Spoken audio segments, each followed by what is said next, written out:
Hey everyone, welcome back to the channel. Today's video is long overdue of me installing the Kima Ripple Deep Crochet Braids. If this is something that you are interested in seeing, keep watching.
This is the finished product. It only took me about 2 hours to complete this style.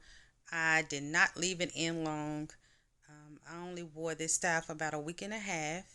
I did notice some tangles, but of course you're going to have tangles when you're using synthetic hair. And this is the Kima Ripple Deep Crochet Braids.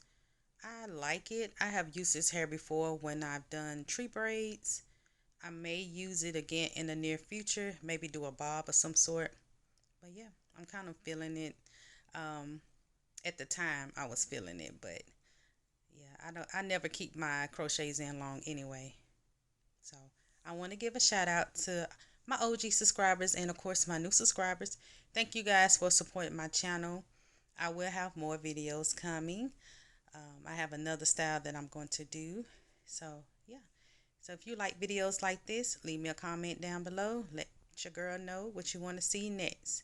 Until next time, peace and love.